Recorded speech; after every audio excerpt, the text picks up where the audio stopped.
네, 안녕하세요. 의학도서관 조수영입니다. 2016 연구 역량 강화 교육, 이번에는 논문 작성 시의 이미지와 그래픽 초록에 대한 내용을 준비했습니다. 의학 논문에서 이미지는 연구의 신뢰성과 직결되는 연구 데이터의 일부입니다. 실제로 최근에는 AI를 이용한 이미지 수정, 이미지의 중복 사용, 과도한 보정 문제로 인해 세계적인 저널에서도 논문 철회 사례가 계속 발생하고 있습니다. 그리고 출판사들은 이제 AI 이미지 규정을 별도로 만들고 제출된 논문 이미지를 전문 포렌식 도구로 검증하기 시작했습니다. 따라서 이미지 윤리와 출판 기준까지 함께 이해하는 것이 중요해졌는데요. 네. 그래서 오늘 귀한 시간 내어 참석해 주셔서 감사드리고 의미 있는 시간이 되셨으면 좋겠습니다. 그러면 이를 위해서 오늘 교육에서는 먼저 의학 논문 이미지를 이해하기 위해서 알아야 할 이미지의 작성의 기본 정보, 그리고 벡터, 레스터, 비트맵은 어떤 차이가 있는지, 또 각 출판사들의 이미지 규정에 대해 알아볼 거고요. 두 번째로 AI 시대 이미지 윤리에 대해서 좀 자세히 살펴볼 건데요. 각 출판사들의 이미지 AI 규정이 어떤지 살펴보고요. 이미지 조작과 논문 철회 사례, 이미지 검증 도구에는 어떤 것들이 있고, 이미지는 어떻게 인용하는지에 대한 방법, 그리고 이제 최근 점점 중요해지고 있는 그래피컬 앱스트랙트의 작성법, 마지막으로 실제 이미지 작성할 때 파일 변환 방법과 작성 팁 같은 실전에 바로 적용할 수 있는 내용을 알려드릴 예정입니다. 네, 그래서 의학 논문 이미지 이해하는 것부터 먼저 말씀을 드리겠습니다. 이미지 작성은 일반적으로 이제 별도 파일로 제출하는 것이 이제 일반적이고요. 피겨 레전드는 참고 문헌 뒤에 별도 페이지에 모아서 작성을 하되 제목은 구로, 내용은 문장으로 기술을 합니다. 첫 투고 시에 일부 저널의 경우는 이제 원고 하단에 레전드와 함께 제출하는 경우도 있어요. 그럴 때는 이후 리비전 시에 고해상도의 별도 파일로 제출하도록 되어 있습니다. 이미지 종류는 크게 이렇게 세 가지인데요. 라인 아트는 이제 선과 텍스트로 구성된 그래프 같은 것들이고요. 권장 파일 형식은 벡터 이미지예요. 그래서 EPS나 PDF로 제출을 권장하고요. 레스터 파일로도 제출이 가능하긴 한데 이때는 고해상도 1000에서 1200 dpi 정도는 되어야 합니다. 제가 지금 설명드리는데 벡터와 레스터, DPI 이렇게 자꾸 말씀드리는데 요거는 조금 있다가 자세히 설명을 드릴 거니까 일단 요렇다라고 알고 계시면 될 것 같습니다. 콤비네이션 아트는 선과 텍스트를 포함해서 이미지까지 같이 있는 이미지를 이야기하고요. 이제 레스터 파일인 TIFF로 500에서 600 dpi가 이제 권장 해상도라고 보시면 돼요.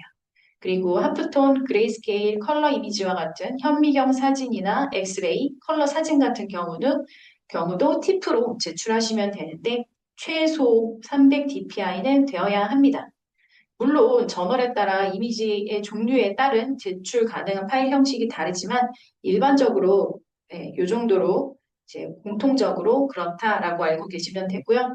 국내 저널 같은 경우는 이제 JPEG로도 많이 받고 있는 것 같습니다.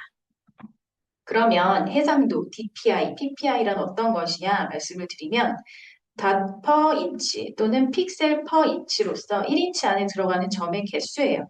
그래서 이 점, 픽셀의 개수가 많을수록 섬세하게 표현되며 해상도가 높은 거라고 이해하시면 됩니다. DPI는 프린터 출력 해상도고요. PPI는 이제 디지털 이미지의 픽셀 밀도를 의미를 하는 거죠. 그래서 실제 규정에서는 두 용어가 혼용되는 경우가 많고 같은 의미라고 이제 보시면 됩니다. 이때 중요한 주의하실 점이 이제 저해상도 이미지를 단순히 DPI만 증가시키면 실제 이 픽셀 정보는 늘어나지 않으므로 당연히 품질은 향상되지 않고요. 오히려 더 흐려질 수가 있는 거죠.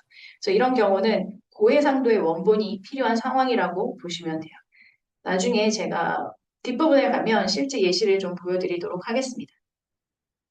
컬러 모드는 일반적으로 RGB가 제일 많고요. 간혹 저널에 따라서 CMYK로 제출인 경우도 있으니까 규정을 확인하시면 됩니다.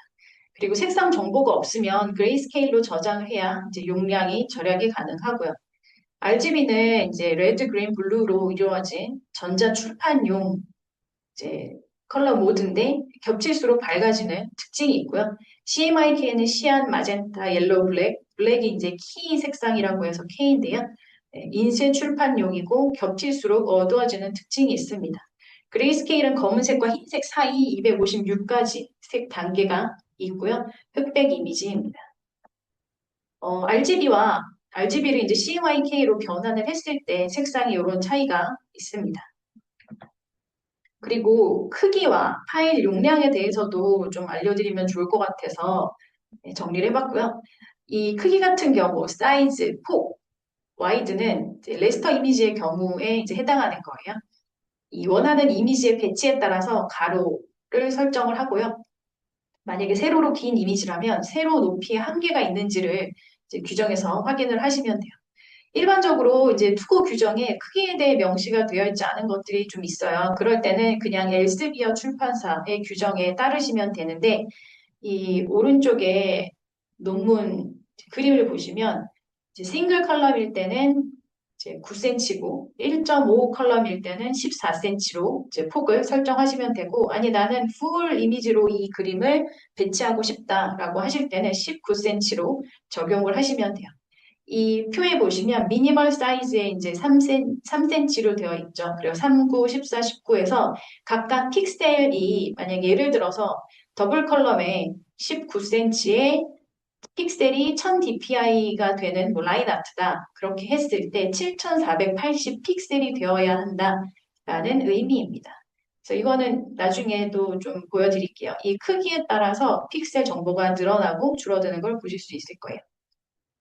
그리고 이제 스프링거 네이처 같은 경우는 높이가 23.4cm로 이제 규정이 되어 있어요. 그래서 크기는 이렇게 설정을 하시면 되고 그거와 달리 이제 파일 용량은 이 파일 자체에 어떻게 이제 용량이 되어 있냐 그거를 의미하는데 투고 규정에 명확하게 이미지 하나당 이제 파일 용량 및 전체 이미지 용량을 제한하는 경우가 있어요. 그래서 이 규정을 확인하시면 되고요. 만약에 규정이 안 나와 있으면 그냥 하시면 될 것 같아요. 그리고 TIFF 파일의 경우에는 규정에 나와 있지 않더라도 하나의 레이어로 압축해서 저장하는 것이 기본입니다. 그래서 제가 이제 이미지 편집해드릴 때는 LGW로 항상 압축을 해서 드리고 있습니다.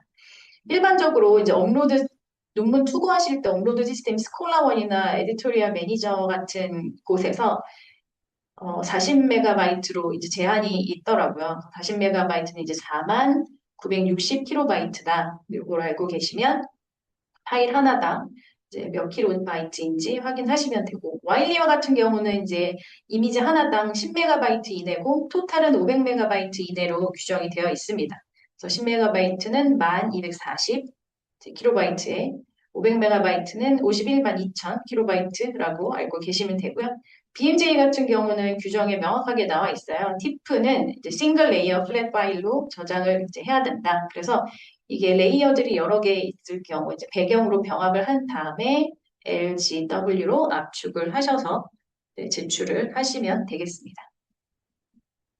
그러면 벡터, 레스터, 비트맵이 어떤 차이가 있는지 요거를 좀 잘 알고 계시면 이제 이미지에 대한 그런 자세한 정보를 아실 수 있을 텐데 라인 아트의 경우에는 이제 벡터 형식으로 권장을 하죠. 그래서 아까 말씀드렸다시피 이제 레스터 이미지로도 제출은 가능하지만 고해상도가 필요하고 그 이외에는 최소 300dpi의 레스터 이미지로 제출합니다. 벡터는 뭐냐 하면 이 그림과 같이 보시면 수학 방정식으로 정의가 되는 점선면이에요. 그래서 아무리 확대를 하고 축소를 해도 모양이 그대로 유지가 되면서 손실이 없습니다. 그래서 이제 되도록이면 벡터 파일을 이제 선호를 하는 거죠. 그래서 파일 종류는 EPS나 PDF, AI, SVG, WMF 등이 있고요. 그리고 그에 반해서 레스터는 뭐냐? 레스터는 이제 일반적으로 비트맵 이미지라고도 부릅니다. 그래서 뭐 같은 의미라고 생각을 하시면 되는데 이게 이제 바로 픽셀 기반의 이미지예요. 사진이나 연속 톤 이미지에 적합하고요. 확대 축소할 때 깨지고 이제 품질이 손실이 됩니다. 그래서 TIFF나 우리가 일반적으로 알고 있는 JPG, GIF, PNG, PSD 이런 것들이 있습니다. 그래서 따라서 이제 이 픽셀 기반의 레스터에만 이 DPI나 PPI 같은 이 해상도가 적용이 되는 개념인 거죠. 어차피 벡터는 뭐 느리거나 줄이거나 전혀 이미지가 손실이 없기 때문에 네, 이 개념은 이제 레스터만 적용되는 개념입니다. 이러한 벡터 레스터를 다루는 프로그램이 달라요. 그래서 이제 유료인 프로그램은 이제 어도비 일러스트레이터와 코렐 드로우는 벡터 이미지를 이제 편집하는 프로그램이고 무료로는 인크스케이프가 있습니다. 그리고 레스터는 이제 포토샵 이 유료 프로그램이고 김프라고 이제 무료 프로그램이 있어요. 그래서 김프는 사실 저희 도서관 홈페이지에 사용 방법이 나와 있으니까 링크를 걸어두었고요.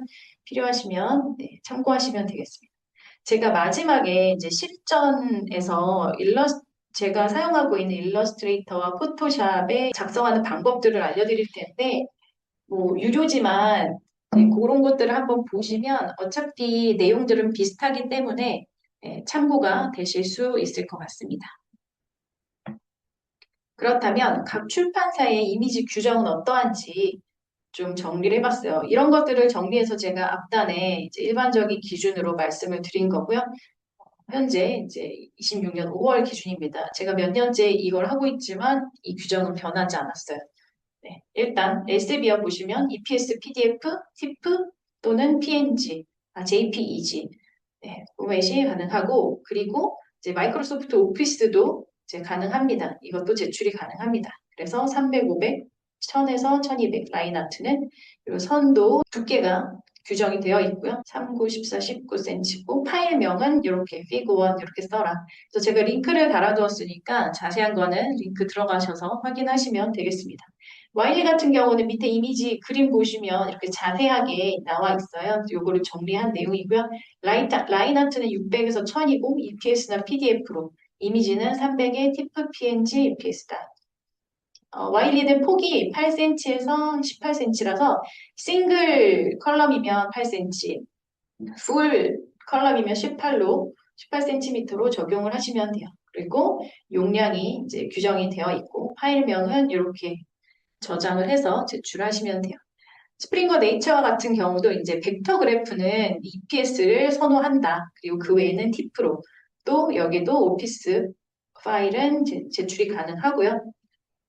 여기 RGB로 규정이 되어 있고 이미지 안에 이제 글자들은 헬베티카 또는 에이리얼로 써라 라고 되어 있는데 보통은 에이리얼이 많습니다. 그래서 선생님들 작성하실 기본적으로 맑은 고딕으로 다 되어 있으신데 이런 것들도 다 에이리얼로 바꾸셔야 이제 보기가 좋고 규정에도 맞는다고 말씀드리겠습니다. 그리고 이제 패널이 여러 개일 경우에 이제 소문자, 대문자 있지 규정을 해놓는데요. 스프링거 네이처 같은 경우에는 소문자로 보통 소문자 볼드체로 하죠. 그래서 그렇게 기재를 하시면 되고 폭은 8.4, 17.4, 높이는 23.4 이내로 되어 있습니다. BMC 같은 경우는 이제 스프링거 네이처랑 같은 계열이지만 조금 달라서 제가 가지고 왔고요. 이렇게 다양한 파일들을 다 받고 있고요. 보통은 600 픽셀, 600 DPI로 보시면 되고 고해상도는 1200까지 이제 내라고 하고 있습니다. 그리고 이제 하프 페이지는 8.5, 풀은 17, 최대 높이는 22.5로 하시면 돼요. BMC는 이 정도 됐고 BMJ 같은 경우는 이제 티프 포맷은 이제 싱글 레이어로 해라라고 되어 있고 넌 벡터 파일은 최소 300 DPI다. 라인 아트는 1200이다. 이런 식으로 다 비슷비슷하죠. LWW도 비슷한 거 알고 계시면 되고 LWW 같은 경우는 이제 글자체를 헬베티카 폰트로 하라고 규정이 되어 있습니다. 파일명은 저장명까지 넣어서 이제 저장을 하시면 되겠습니다. 그래서 이런 식으로 해서 각 출판사 이미지 규정이 이렇고 일반적으로 이제 그렇게 되어 있다라고 하시면 되고 자 그러면 기본적인 정보들은 이제 말씀을 드렸고 두 번째 챕터에서 이제 AI 시대의 이미지 윤리가 어떻게 되는지 좀 이 챕터를 자세히 알려드릴 거예요. 일단 5월 기준이고요. 각 출판사의 이미지 AI 규정은 엘스비어랑 스프링거 네이처는 이제 AI의 이미지 생성 시 AI 사용에 관한 규정을 별도로 마련을 해놓고 있습니다. 그래서 이것들을 먼저 이제 가지고 왔고요. 엘스비어 같은 경우를 좀 자세히 보시면 원고 작성 시에 이미지 생성이나 변경을 위한 AI 도구의 사용을 금지합니다. 밝기나 대비, 색상 균형의 조정만 허용을 합니다. AI가 이렇게 활성화되기 이전에 그냥 사용했던 일반적인 그런 조정만 허용을 하는 거죠. 대체적으로 원고 작성에서의 AI보다 이미지 생성 시의 AI 사용이 더욱 엄격하게 금지되는 경향이 있습니다. AI 사용이 허용되는 유일한 예외는 이 AI가 연구 설계 또는 연구 방법의 일부인 경우인데요. 예를 들어서 이제 영상의학 분야에서 연구 데이터의 생성이나 해석을 위해 AI 기반 영상 기법 등을 뭐 연구하는 그런 경우에만 이제 허용을 한다.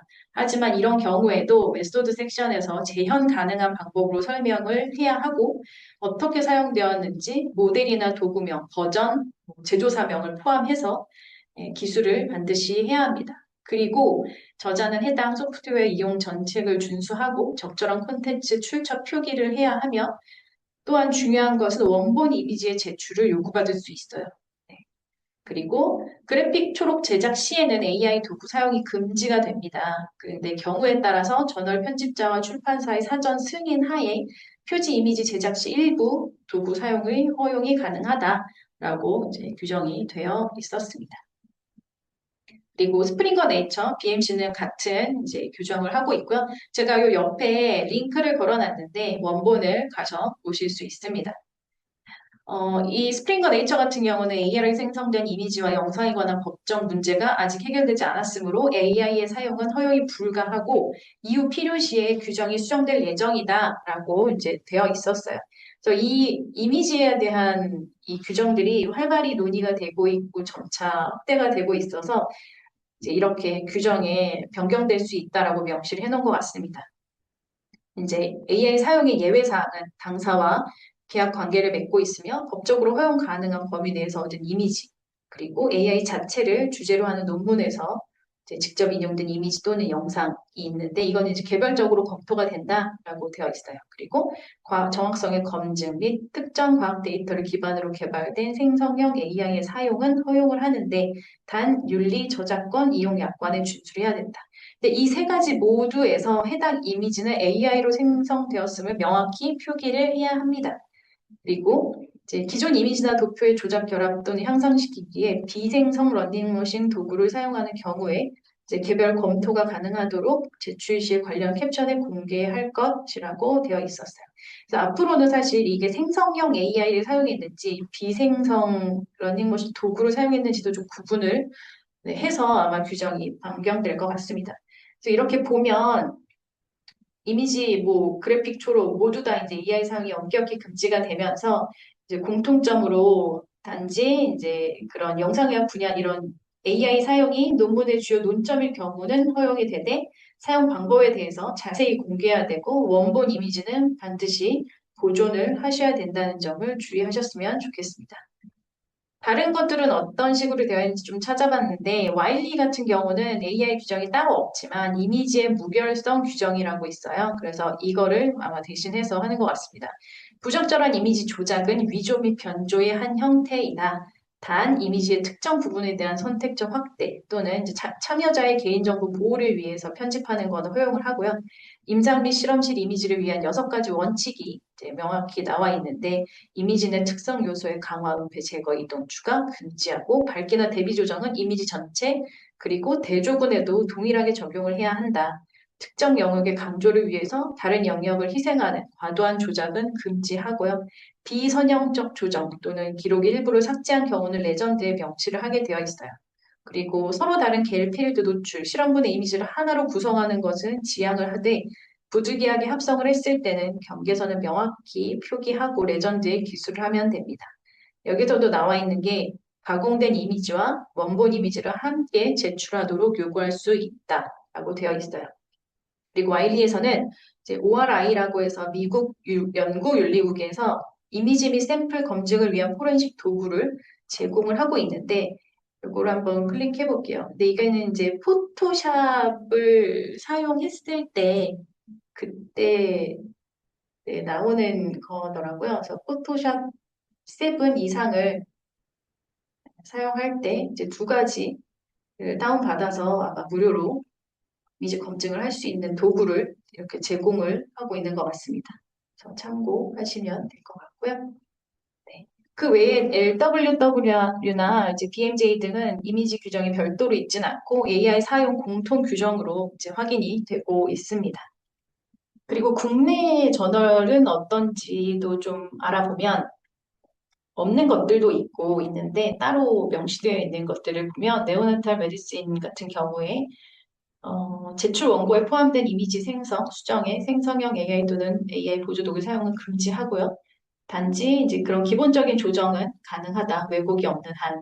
그리고 AI 사용이 연구 설계나 방법론의 핵심적인 요소인 경우 허용이 가능한데 단 메소드에 상세한 기술을 하고 원본 이미지 제출이 요구될 수 있다.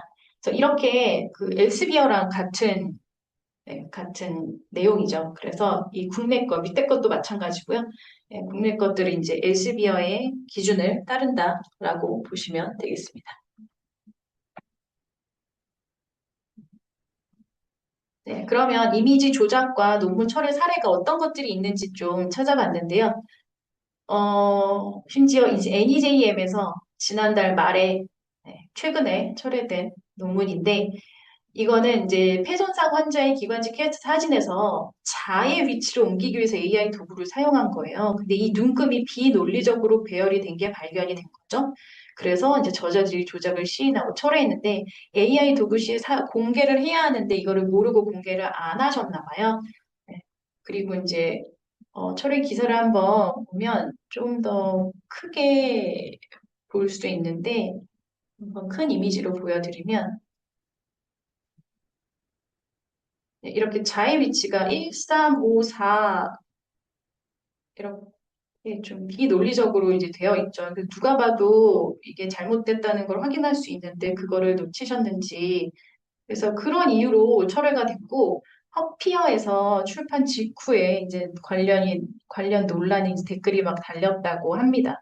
이제 허피어는 이따가도 자세히 설명드리겠지만 이제 출판된 이후에 이제 연구자들이 누구나 익명으로 이제 글을 올릴 수 있는 그런 온라인 플랫폼이라고 보시면 되고요. 네, 그래서 리트렉션 워치에도 이제 이 기사가 올라가면서 이제 논란이 되고 이제 철회가 된 음, 사례입니다. 그래서 좀 사소해 보이더라도 반드시 공개를 하고 이 댓글을 보시면 사실 이렇게 인공지능을 썼는데 원본이 조작되지 않았을 수 있느냐? 약간 뭐 그런 경우도 있고 이렇게 명확하게 하는 것이 중요하다는 사례를 볼 수 있었습니다. 그리고 이미지가 중복 사용돼서 2월에 철회가 됐는데 이것은 20년 전 발표한 논문인 거예요. 그래서 이 네이처지에서 두 건의 논문이 철회가 됐고 이미지 중복 문제가 발견이 됐는데 여기서 이제 퍼피어에서 기술적 검증이 요즘에는 강화가 돼서 과거에 그런 사례들이 뒤늦게 적발되어서 철회된 이제 상황입니다. 철회 기사와 이제 리트렉션 워치 기사 퍼피어 관련 댓글을 보시면 되는데 퍼피어 관련 댓글을 한번 보여드리면 이렇게 해서 이 논문에 이런 댓글이 이게 뭐 중복 아니냐라고 이런 댓글들이 이제 달린 거죠. 그래서 연구자분들끼리 이제 서로 이제 공개적으로 검증을 하고 있는 사이트라고 보시면 되겠습니다. 그리고 또 하나 Frontiers in Neuroimaging 저널에서 이제 3월에 철회된 내용인데요. 초저자기장 MRI 관련 증례 보고에서 이미지 데이터의 정확성 문제와 레이블 오류가 발견되었는데 이거는 이제 원본 데이터 요청에 저자가 응하지 못했어요. 그래서 이제 최종적으로 철회가 된 사례라고 보시면 돼요. 그래서 원본 데이터의 이제 보존이 매우 중요합니다. 너무 이제 아쉽잖아요. 그래서 그렇게 그런 사례로 보시면 되고 이거는 제가 국내 사례는 없나라고 해서 좀 찾아봤더니 이거는 사실 철회가 된 논문은 아니에요. 그래서 이런 데이터 중복 사용이 있어서 이제 일부 실수를 인정하셨더라고요. 그리고 이제 제가 가져온 이유는 퍼피어에서 의혹이 제기된 이제 첫 국내 사례라서 조금 논란이 있었어서 이제 제가 가지고 왔고 동아사이언스 기사나 관련 댓글, 원본 논문도 이제 보실 수 있습니다. 그래서 이 국내의 그런 연구도 이렇게 대상이 될 수 있다. 네, 그런 사례로 제가 알려드렸고요. 그렇다면 이미지 검증 도구에는 어떤 것들이 있는지 좀 살펴보겠습니다. 요즘에 이제 출판사나 학회, 연구소 등에서 유료 이미지 검증 도구를 도입해서 이제 제출된 논문의 검증을 증가하는 추세예요. 이제 이미지 검증은 연구자는 이를 인지하고 제출 전에 자가 체크리스트를 이제 해야 되는 이제 필요성이 대두가 됐다고 보시면 돼요. 프로피그 AI가 이제 가장 이제 유명한데 이거는 AI 기반 논문 이미지 중복 및 조작을 탐지하는 기능이고요. 유료이고 메이저 학술지, 네이처나 사이언스 등 이런 학술지들이 공식적으로 도입을 했고 제출된 논문을 검증하고 있습니다. 이미지 트윈 같은 경우는 기존 논문 DB를 기반으로 논문 간의 유사도를 분석해서 이미지 중복을 탐색하고요. 이것도 유료입니다. 이마 체크 같은 경우는 이제 제출 전에 품질 검사용으로 포렌식이나 시각으로 탐지하고요. 국내 일부 기관에서 도입한 걸로 이제 알고 있습니다. 무료 사이트가 있어요. 포렌시컬리라고 해서 디지털 포렌식을 위한 무료 사이트이고요. 클론 탐지, 에러 수준 분석, 메타데이터 추출 등을 포함합니다. 이걸 한번 보여드리면 사이트 이렇게 생겼고요. 이미지 이렇게 보이고 포렌시컬리 메타라고 돼 있어 오픈 파일 하셔가지고 필요한 검증할 수 있는 파일 올려서 검증하시면 되고 이렇게 클론 디텍션, 뭐 에러 수준 분석 여러 가지를 하실 수 있어요. 이렇게 헬프 가시면 어떻게 사용하면 되는지 자세하게 보실 수 있습니다. 네. 이런 것들은 제가 이제 그 한국연구재단에서 2024년 8월에 안내서 가이드라인을 이제 출판을 해서 그거를 참고했습니다. 그래서 링크 가시고 좀 더 자세한 정보를 보실 수 있고요. 커피어 아까 말씀드렸는데 이게 어떤 거냐면 출판 후에 동료 평가가 이루어지는 온라인 커뮤니티 플랫폼이고 이제 전 세계 과학자들의 이제 출판된 논문에 대해서 자유로운 의견을 개진하고 데이터 오류나 이미지 조작 의혹을 제기하는 공간으로 유명합니다. 익명이고요. 그리고 이제 이미지 스로스라는 이제 이미지 분석 소프트웨어를 이용해서 검증하는 전문가들이라고 불리는데 이런 분들이 이제 활발한 활동을 하고 있습니다. 여기에서 대표적인 인물이 이제 엘리자베스 빅이라는 분이고요. 여기서 제기된 의혹이 이제 저널 편집부 등에 전달이 돼서 공식적인 조사와 철회로 이어지는 경우가 있다고 합니다. 그리고 이제 브라우저 확장 프로그램이 존재하더라고요. 해당 논문에 퍼피어 댓글이 있는지 알려주는 기능을 합니다.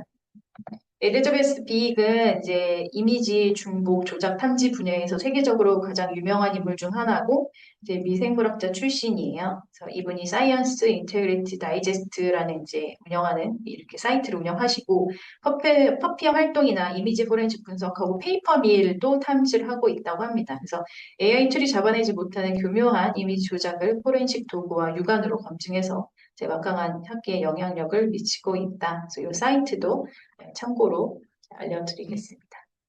그러면 이 제가 안내서 한국연구재단에서 발간된 책을 보면 이미지 조작 식별 도구 및 판단 기준이라는 게 있더라고요. 그래서 이 6가지 있는데 첫 번째 이미지 확대 검사는 AI를 사용하지 않고 그냥 눈으로 보는 거죠. 그래서 PDF를 확대해서 이제 흐릿한지 안 한지를 이제 해당 유무를 체크를 하고 무료 플랫폼 이게 포렌시컬이에요. 제가 이전에 말씀드린 에러 수준 분석이나 여러 필터를 사용해서 이제 예 아니요 확실히 확인을 하시면 되고 유료도 뭐 굉장히 공정하게 하나씩 이미지 트윈, 이마 체크, 프로피그 이렇게 하나씩 예시를 들어 놓으셨더라고요.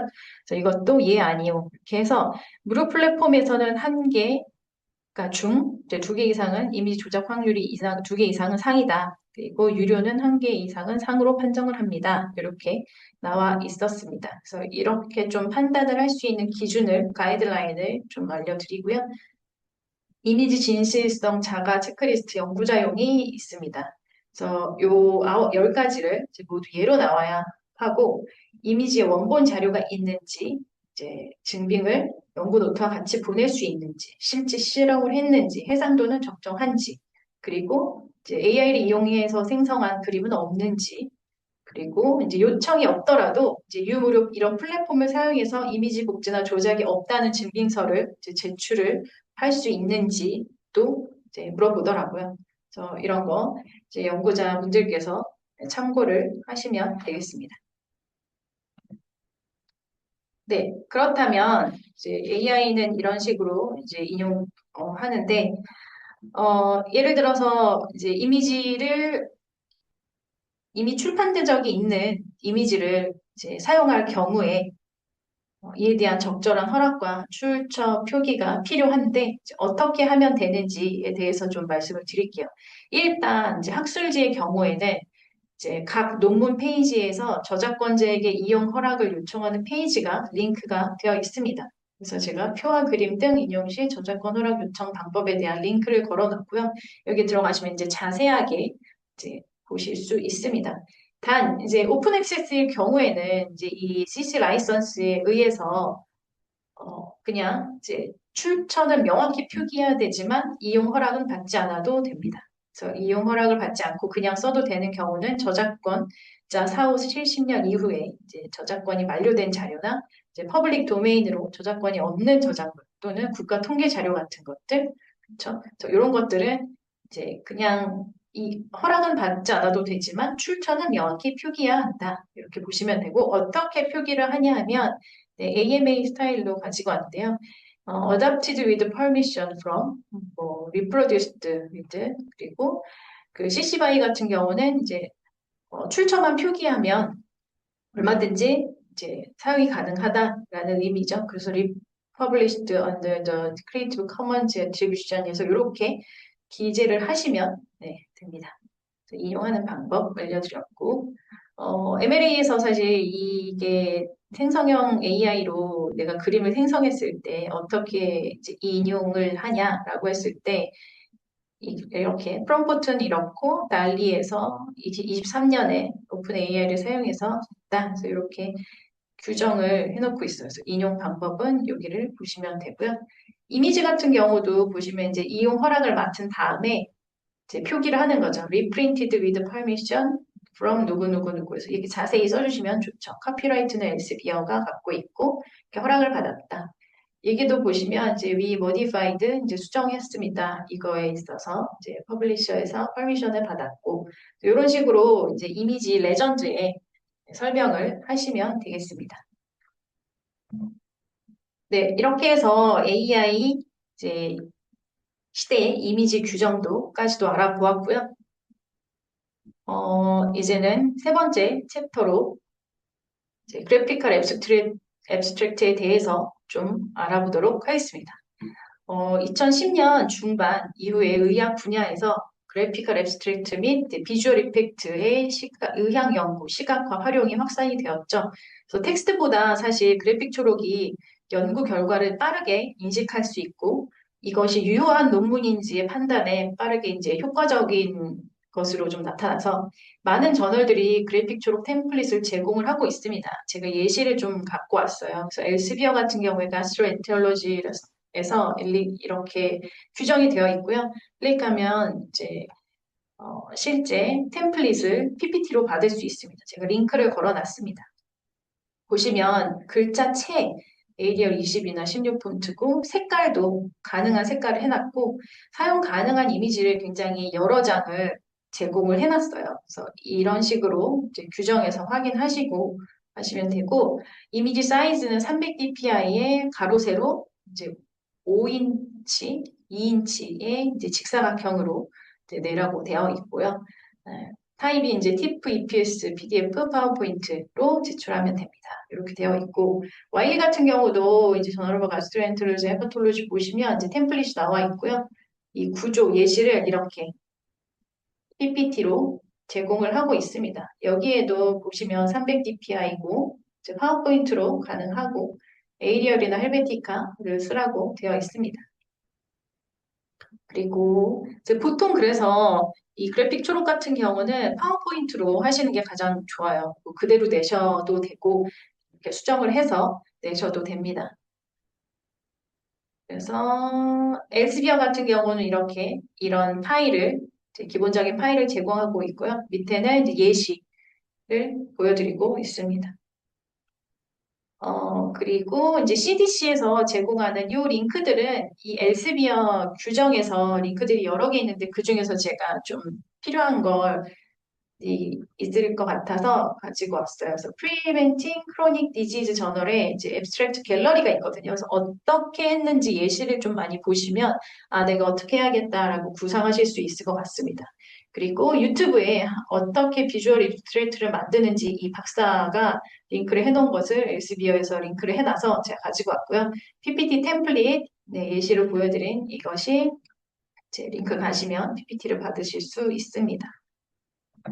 그리고 셀프레스의 이제 셀 저널 같은 경우는 이제 가이드라인이 이렇게 있고요. 여기서는 조금 특이한 게 바이오렌더를 써서 그래픽 초록을 이제 작성을 할 수 있다. 이렇게 허용을 해놨더라고요. 근데 이 바이오렌더가 뭐냐면 이제 웹 기반 과학 특화 일러스트 제작 도구고요.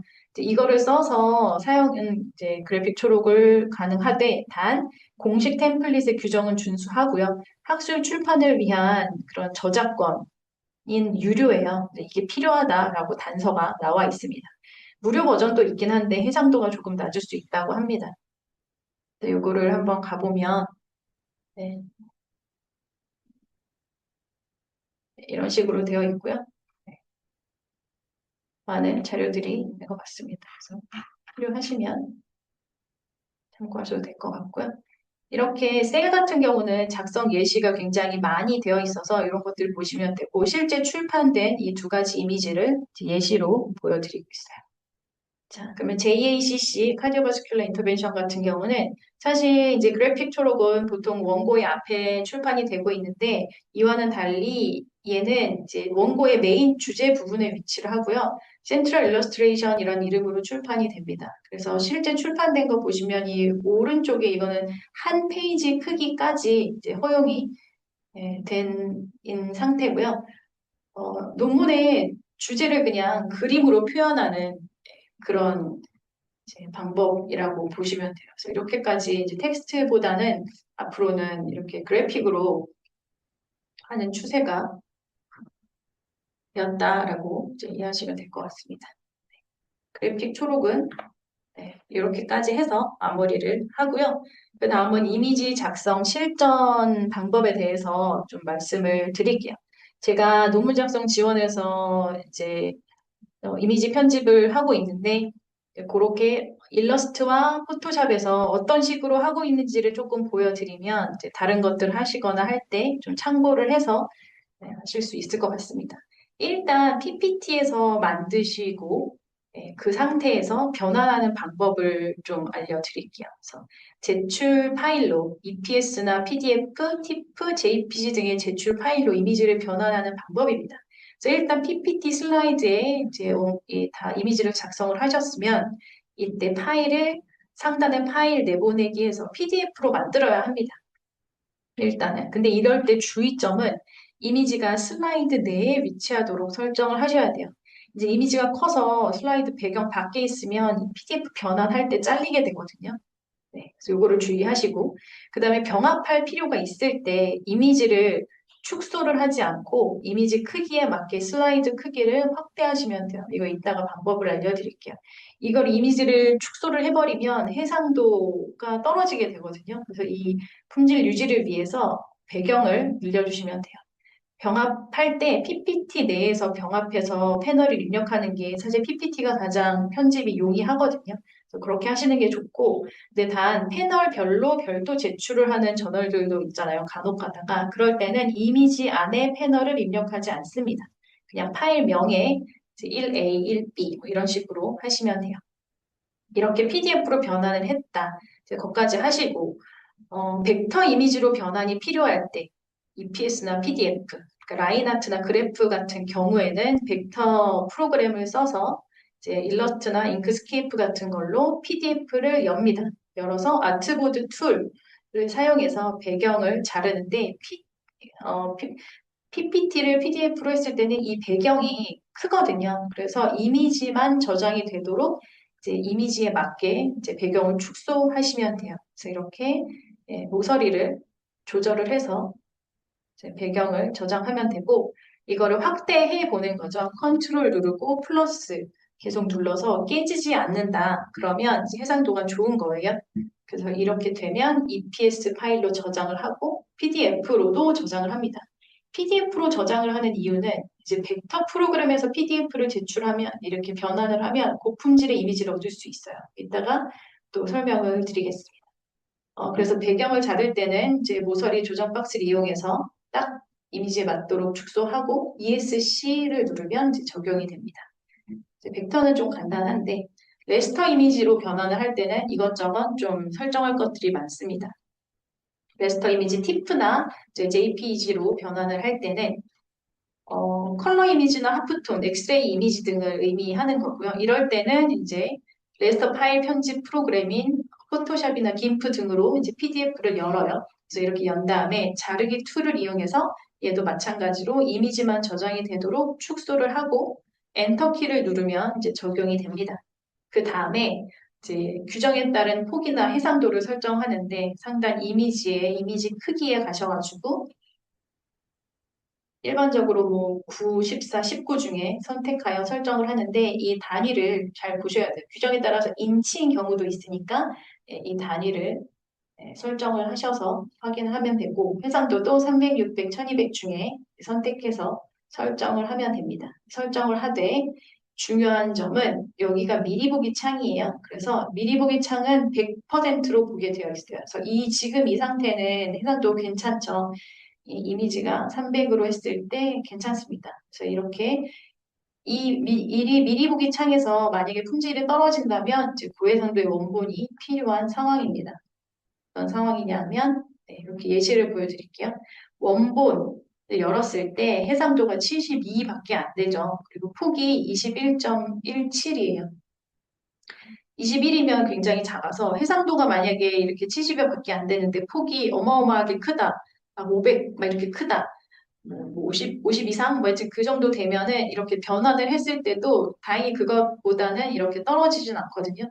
근데 이거와 같은 경우는 해상도도 작고 폭도 작아서 1200으로 하고 폭을 9로 했을 때 이 미리 보기 창에서 이미지가 굉장히 품질이 안 좋죠. 그래서 이런 경우는 이제 제가 이제 처리가 불가합니다라고 말씀드리는 경우예요. 그래서 해상도가 이렇게 떨어지면 원본을 업하지 않는 이상 이제 방법이 없습니다.